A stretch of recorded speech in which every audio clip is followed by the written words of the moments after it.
Assalamualaikum warahmatullahi wabarakatuh. Perkenalkan, nama saya Andi Nurafia dengan NIM 220404504001 dari kelas BKD. Kali ini saya akan membahas sedikit materi yang telah kita bahas dalam satu semester ini pada mata kuliah profesi kependidikan. Langsung saja kita ke materi yang pertama. Materi pembahasan pertama yaitu mengenai strategi pengembangan profesi kependidikan. Yang pertama, pengertian guru profesional. Guru profesional adalah seseorang yang memiliki keahlian atau kemampuan dalam membimbing dan membina peserta didik, baik dari segi intelektual, spiritual maupun emosional. Selanjutnya, kompetensi yang harus dimiliki seorang guru. Kompetensi ini ada pada pasal 10 Undang-Undang Republik Indonesia Nomor 14 Tahun 2005 tentang guru dan dosen. Kemudian diatur dalam Peraturan Menteri Pendidikan Nasional Nomor 16 Tahun 2007 tentang standar kualifikasi akademik dan kompetensi guru, mengatur bahwa ada 4 kompetensi yang harus dimiliki seorang guru. Yang pertama, kompetensi pedagogik. Kompetensi ini adalah kemampuan atau kompetensi guru untuk mengelola proses pembelajaran atau interaksi dan pembelajaran dengan siswa. Yang kedua, kompetensi kepribadian. Kompetensi ini berkaitan dengan karakter personal guru yang mencerminkan kepribadian positif. Selanjutnya, kompetensi profesional guru. Kompetensi ini adalah ukuran penguasaan guru terhadap materi pelajaran serta konsep dan pola pikir ilmiahnya. Selanjutnya, kompetensi sosial berkaitan dengan keterampilan komunikasi, sikap dan interaksi secara umum, baik terhadap siswa, sesama guru, sesama tenaga kependidikan, siswa, masyarakat, dan masyarakat luas. Selanjutnya, cara untuk meningkatkan profesionalisme guru. Ada 6 cara untuk meningkatkan profesional guru. Yang pertama, melanjutkan pendidikan ke jenjang yang lebih tinggi. Kemudian, aktif mengikuti kegiatan KKG atau kelompok kerja guru dan komunitas guru. Selanjutnya, mengikuti pelatihan yang mendukung kualitas pembelajaran. Selanjutnya, peer observation dan evaluation, dan membuat karya tulis. Kemudian, tujuan dan fungsi pengembangan guru profesional. Tujuan pengembangan profesional guru dimaksudkan untuk memenuhi 3 kebutuhan. Yang pertama, kebutuhan sosial. Kebutuhan sosial untuk meningkatkan kemampuan sistem pendidikan yang efisien dan manusiawi, serta melakukan adaptasi untuk penyusunan kebutuhan sosial. Selanjutnya, kebutuhan untuk menemukan cara-cara untuk membantu staf pendidikan dalam rangka mengembangkan pribadinya secara luas. Dan kebutuhan untuk mengembangkan dan mendorong keinginan guru untuk dapat menikmati dan mendorong kehidupan pribadinya. Selanjutnya, fungsi pengembangan profesional guru. Bruce Joyce 1990 menulis bahwa program komprehensif pengembangan profesional hendaknya melalui 3 fungsi berikut. Yang pertama, sebagai acuan sistem untuk melaksanakan kegiatan pelatihan dalam jabatan in-service training yang cocok bagi guru. Kemudian sebagai bekal bagi sekolah untuk meningkatkan kualitas program-programnya. Dan selanjutnya menciptakan suasana atau kondisi yang memungkinkan guru untuk sebisa mungkin mengembangkan potensinya secara optimal. Materi pembahasan selanjutnya yaitu rasional tantangan profesionalitas. Pertama, apa itu rasional? Rasional adalah suatu pola pikir di mana seseorang cenderung bersikap serta bertindak berdasarkan logika dan nalar manusia. Rasional juga diartikan adalah hal yang bisa dilakukan dengan hal yang ada. Kemudian, tantangan apa yang terjadi bagi profesionalitas guru? Tantangan pertama adalah globalisasi yang menyebabkan kompetisi tenaga kerja antar negara. Tantangan kedua adalah kebutuhan akan generasi yang unggul dan juga moderat. Yang ketiga, tantangan ketiga adalah besarnya jumlah penduduk usia muda yang menuntut pola pengajaran yang baru. Dalam hal ini, guru harus melakukan sejumlah hal agar pola pengajarannya sesuai dengan generasi milenial. Selanjutnya, pembahasan mengenai jenis-jenis profesi dan tugas serta tanggung jawab profesi kependidikan. Yang pertama, jenis-jenis profesi kependidikan. Jenis profesi dalam bidang kependidikan dibagi menjadi 2, yaitu pendidik dan tenaga kependidikan. Tenaga kependidikan itu terdiri dari pertama rektor, kepala sekolah, wakil atau kepala urusan, tata usaha, laboran, pustakawan, pelatih ekstrakurikuler, dan petugas keamanan. Kemudian untuk pendidik, yang pertama guru, dosen, konselor, pamong pelajar, widyaswara, tutor, instruktur, dan fasilitator. Selanjutnya tugas pokok dan fungsi profesi kependidikan. Pertama, tugas dari guru. Menurut Undang-Undang Nomor 20 Tahun 2003 dan Undang-Undang Nomor 14 Tahun 2005, peran guru adalah sebagai pendidik, pengajar, pembimbing, pengarah, pelatih, penilai, dan juga pengevaluasi dari peserta didik. Kemudian tugas dosen. Tugas dosen dalam proses pembelajaran yaitu pertama melaksanakan perencanaan pembelajaran, melakukan pembelajaran yang dapat meliputi perkuliahan, seminar, diskusi, praktikum, simulasi, dan evaluasi. Kemudian melaksanakan evaluasi pembelajaran. Selanjutnya melaksanakan proses belajar sepanjang hayat untuk memelihara, meningkatkan kualitas keilmuan dan kepribadiannya. Selanjutnya melaksanakan fungsi manajemen pendidikan, melaksanakan pembimbingan kepada mahasiswa atas penyelesaian tugas akhir dan tugas-tugas akademik lainnya. Kemudian memberikan keteladanan moral dalam berucap, bersikap, dan berperilaku. Dan masih banyak lagi tugas-tugas dari dosen lainnya. Selain tugas dalam pembelajaran, dosen juga memiliki tugas tugas di bidang penelitian dan pengembangan karya ilmiah, dan juga memiliki tugas di bidang pengabdian kepada masyarakat. Selanjutnya tugas dari konselor. Guru bimbingan dan konseling atau konselor memiliki tugas dan tanggung jawab serta wewenang dalam pelaksanaan pelayanan bimbingan dan konseling terhadap peserta didik. Tugas guru bimbingan dan konseling atau konselor terkait dengan pengembangan diri peserta didik yang sesuai dengan kebutuhan, potensi, bakat, minat, dan kepribadian peserta didik di sekolah atau madrasah. Selanjutnya tugas dari pamong pelajar. Tugas pokok pamong belajar yaitu pertama melaksanakan pengembangan model program pendidikan luar sekolah, pemuda, dan olahraga. Selanjutnya melaksanakan kegiatan belajar mengajar dalam rangka pengembangan model dan pembuatan percontohan program PLS-POR. Kemudian melaksanakan serta memberi penilaian dalam rangka pengadilan mutu dan dampak pelaksanaan dari program tersebut. Kemudian selanjutnya tugas dari Widya Yuswara. Tugasnya terdiri dari pertama mendidik, mengajar, dan atau melatih PNS pada unit pendidikan dan pelatihan instansi masing-masing. Kemudian melakukan analisis kebutuhan diklat, menyusun kurikulum diklat, menyusun bahan diklat, serta melaksanakan diklat atau mengajar dan melatih, kemudian memberikan bimbingan dan konsultasi, dan melakukan evaluasi hasil belajar. Selanjutnya tugas dari tutor. Tugas utama tutor adalah memberikan bantuan atau bimbingan belajar yang bersifat akademik kepada siswa agar kelancaran proses belajar mandiri mahasiswa secara perorangan atau kelompok berkaitan dengan materi ajar. Selanjutnya tugas dari fasilitator. Tugas fasilitator dalam sebuah proses pembelajaran orang dewasa hakikatnya mengantar peserta didik untuk dapat menemukan sendiri isi atau materi pelajaran yang ditawarkan atau yang disediakan melalui penemuannya sendiri. Kemudian selanjutnya tanggung jawab profesi kependidikan.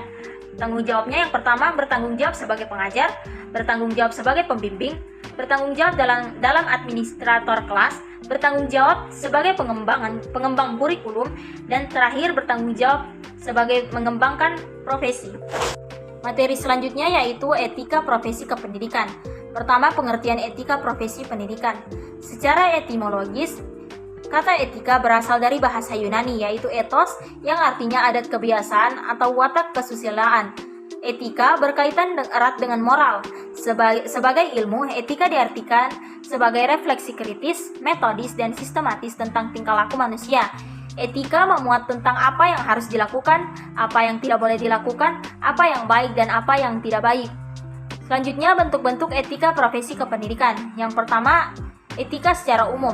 Etika secara umum ini mencakup memiliki sikap jujur, optimis, kreatif, rasional, mampu berpikir kritis, rendah hati, demokratis, sopan, mengutamakan kejujuran akademik, menghargai waktu, dan terbuka terhadap perkembangan iptek. Selanjutnya, etika secara khusus.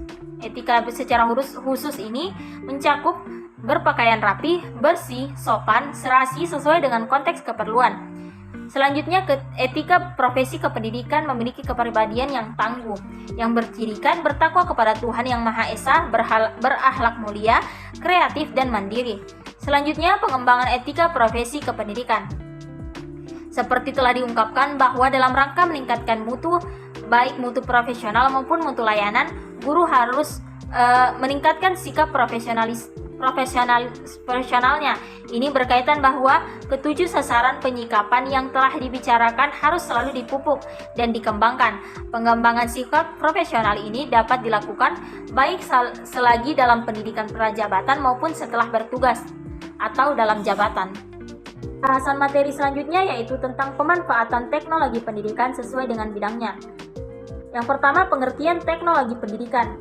Menurut Association for Education, Communication and Technology 2004, teknologi pendidikan adalah studi atau praktek etis dalam upaya memfasilitasi pembelajaran dan meningkatkan kinerja dengan cara menciptakan, menggunakan, atau memanfaatkan dan mengelola proses dan sumber-sumber teknologi yang tepat. Selanjutnya, macam-macam teknologi pendidikan. Ada 5 macam teknologi pendidikan yang dapat menciptakan sistem pendidikan yang lebih baik. Pertama, teknologi yang pertama yaitu sistem berpikir. Teknologi yang kedua, desain dan sistem. Teknologi yang ketiga, mutu atau kualitas pengetahuan. Teknologi yang keempat, manajemen perubahan. Teknologi yang kelima yaitu teknologi pembelajaran. Kemudian selanjutnya, peran dan fungsi teknologi pendidikan. Peran dan fungsi teknologi pendidikan adalah sebagai berikut. Pertama, teknologi pendidikan sebagai peralatan untuk mendukung konstruksi pengetahuan. Yang kedua, teknologi pendidikan sebagai sarana informasi untuk menyelidiki pengetahuan yang mendukung pelajar. Yang ketiga, teknologi pendidikan sebagai media sosial untuk mendukung pelajaran dengan berbicara. Selanjutnya, teknologi pendidikan sebagai mitra intelektual untuk mendukung pelajar. Selanjutnya, teknologi pendidikan dapat meningkatkan mutu pendidikan dan sekolah. Kemudian, teknologi pendidikan dapat meningkatkan efektivitas dan efisiensi proses belajar. Dan yang terakhir, teknologi pendidikan dapat mempermudah mencapai tujuan pendidikan. Kemudian, apa dampak positif dan juga dampak negatif dari teknologi pendidikan? Dampak positifnya yaitu pengembangan dan penerapan teknologi informasi juga bermanfaat untuk pendidikan. Antara lain munculnya media massa, munculnya metode-metode pembelajaran yang baru, sistem pembelajaran tidak harus melalui tatap muka, adanya sistem pengelolaan data dan penilaian yang menggunakan pemanfaatan teknologi, dan kemudian pemenuhan kebutuhan akan fasilitas pendidikan dapat dipenuhi dengan cepat. Kemudian dampak negatifnya yaitu teknologi pendidikan selain berpengaruh positif, tetapi ada pula pengaruh negatifnya. Ada beberapa dampak atau pengaruh negatifnya, diantaranya yaitu seringnya siswa mengakses internet, peserta didik bisa terkena informasi overload, dan pelajar atau juga mahasiswa menjadi pecandu dari keberadaan dunia maya secara berlebihan. Pembahasan materi selanjutnya yaitu landasan, prinsip, teori, dan isu terkini tentang profesi kependidikan. Landasan profesi kependidikan antara lain, pertama landasan hukum, landasan filsafat, landasan psikologi, dan landasan sosial budaya. Kemudian prinsip profesi kependidikan, ini menurut Undang-Undang Pasal 7 Nomor 14 Tahun 2005 tentang guru dan dosen. Prinsip profesi guru adalah memiliki bakat, minat, panggilan jiwa, dan idealisme. Kemudian memiliki komitmen untuk meningkatkan mutu pendidikan, keimanan, ketakwaan, dan akhlak mulia. Selanjutnya memiliki kualifikasi akademik dan latar belakang pendidikan sesuai dengan bidang tugasnya. Kemudian memiliki kompetensi yang diperlukan sesuai dengan bidang tugas dan memiliki tanggung jawab atas pelaksanaan tugas keprofesionalan. Selanjutnya memperoleh penghasilan yang ditentukan sesuai prestasi kerja. Kemudian memiliki kesempatan mengembangkan keprofesionalan secara berkelanjutan dengan belajar sepanjang hayat. Menurut Prof. Dr. Haji Husna Asmara dalam bukunya Profesi Kependidikan mengatakan ada 3 prinsip dalam profesi kependidikan, yaitu prinsip Tutwuri Handayani, prinsip belajar sepanjang hayat, dan prinsip mandirian dalam belajar. Selanjutnya teori terkait profesi kependidikan secara garis besar. Teori pendidikan dilatar belakangi oleh aliran pertama empirisme, nativisme, dan konvergensi. Selanjutnya selain teori pendidikan tersebut, Nurani Soyomukti menjelaskan beberapa teori pendidikan.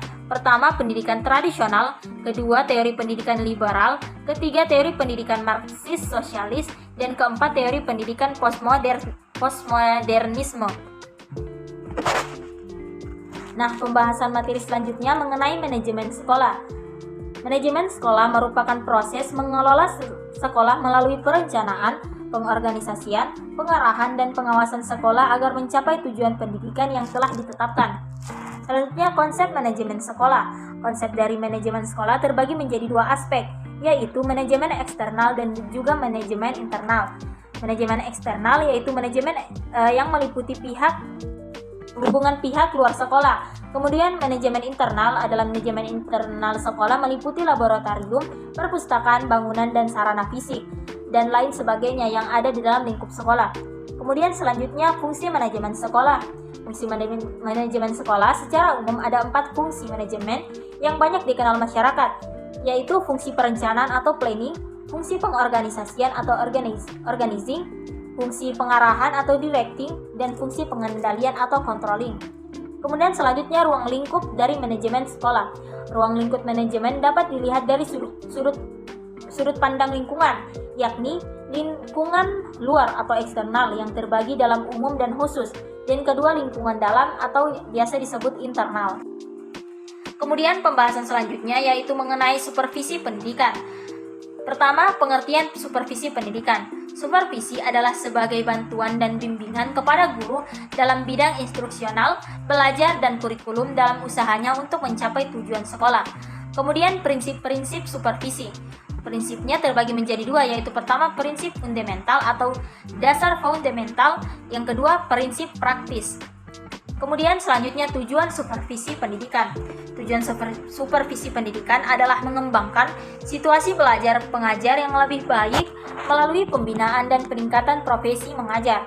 Tujuan utama supervisi adalah memperbaiki pengajaran. Tujuan umum supervisi adalah memberikan bantuan teknis dan bimbingan kepada guru serta staf agar personil tersebut mampu meningkatkan kualitas kinerjanya dalam melaksanakan tugas dan melaksanakan proses belajar mengajar.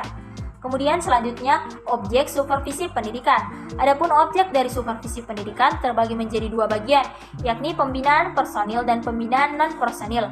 Pembinaan personil yaitu pertama kepala sekolah, guru, staf sekolah, dan peserta didik. Kemudian selanjutnya pembinaan non-personil. Pembinaan non-personil menitik beratkan pada pembinaan sarana dan prasarana, seperti bangunan dan perabotan sekolah, alat pelajaran yang terdiri dari pembukuan, alat-alat peraga dari laboratorium, dan lain sebagainya. Selanjutnya, yang terakhir langkah-langkah supervisi. Langkahnya yang pertama, pertemuan pendahuluan. Yang kedua, perencanaan oleh guru dan supervisor. Yang ketiga, pelaksanaan latihan mengajar dan observasi.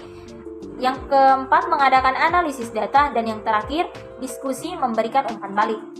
Selanjutnya yaitu mengenai organisasi kependidikan. Nah, organisasi profesi yaitu sesuatu organisasi yang didirikan dari 2 orang atau lebih yang mempunyai profesi yang sama dalam menggapai tujuan bersama. Berbagai macam organisasi profesi kependidikan di Indonesia meliputi Persatuan Guru Republik Indonesia, Jalinan Sarjana Pembelajaran Indonesia, Jalinan Petugas Tutorial Indonesia, Jalinan Guru Indonesia, Federasi Guru Independen Indonesia, dan Persatuan Guru Honorer Indonesia.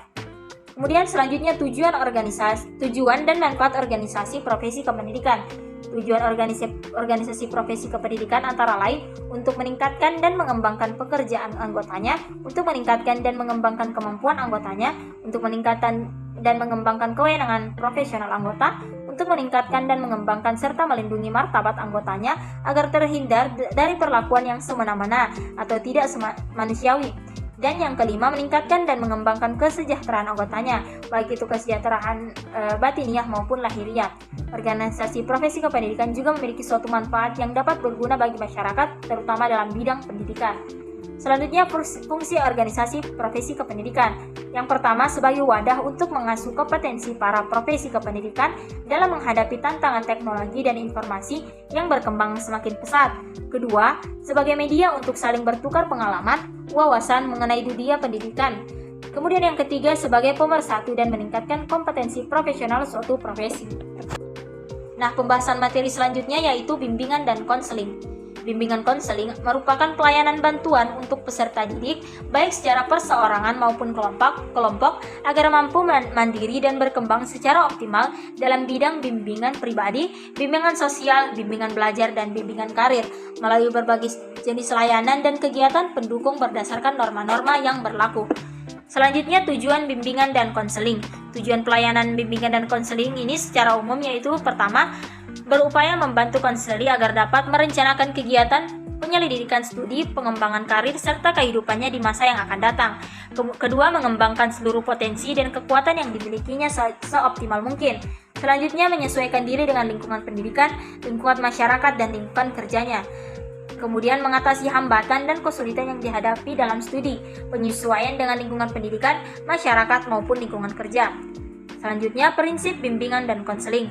Prinsip dalam BK yaitu yang pertama, prinsip berkaitan dengan sasaran layanan, berkaitan dengan masalah individu, berkaitan dengan program layanan, dan terakhir prinsip berkaitan dengan pelaksanaan layanan. Adapun asas-asas dari bimbingan dan konseling yang pertama, asas kerahasiaan, asas kesukarelaan, asas keterbukaan, asas kegiatan, asas kemandirian, asas kekinian, asas kedinamisan, asas keterpaduan, asas kehormatan, asas keahlian, asas alih tangan, dan asas tuturi handayani. Materi selanjutnya yaitu layanan khusus peserta didik. Nah, layanan khusus adalah suatu usaha yang tidak secara langsung berhubungan dengan proses belajar mengajar di kelas, tetapi secara khusus diberikan kepada peserta didik oleh lembaga pendidikan agar mereka lebih optimal dalam melaksanakan kegiatan belajar di sekolah. Kemudian yang selanjutnya jenis-jenis dari layanan khusus. Beberapa bentuk dari layanan khusus yang ada di sekolah antara lain yaitu layanan perpustakaan, layanan kesehatan, layanan asrama, layanan bimbingan dan konseling, layanan kafeteria peserta didik, layanan laboratorium, layanan koperasi, dan layanan keamanan. Selanjutnya maksud dan tujuan dari layanan khusus.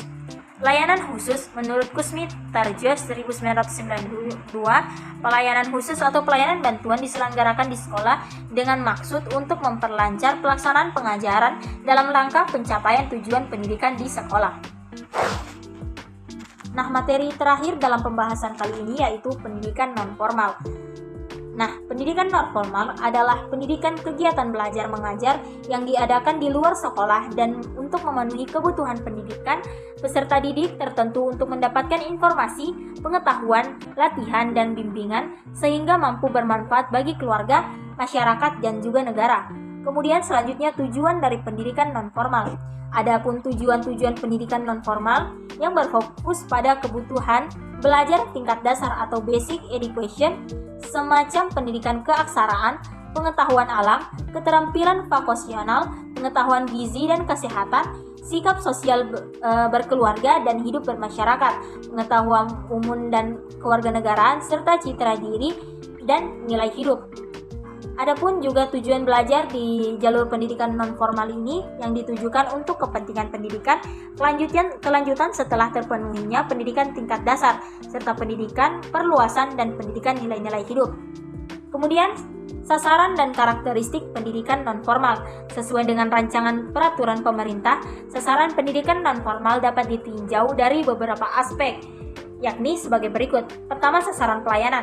Sasaran pelayanan yaitu usia prasekolah, umur 0 sampai 6 tahun, usia pendidikan dasar dari umur 7 sampai 12 tahun, usia pendidikan menengah dari 13 sampai 18 tahun, usia pendidikan tinggi dari 19 sampai 24 tahun, dan kemudian berdasarkan lingkungan sosial budaya dibagi menjadi masyarakat pedesaan, masyarakat perkotaan, dan masyarakat terpencil. Kemudian yang terakhir, peran pendidikan luar sekolah. Peran pendidikan luar sekolah pertama sebagai pelengkap pendidikan sekolah, kemudian yang kedua sebagai penambah pendidikan sekolah, dan yang terakhir sebagai pengganti pendidikan sekolah.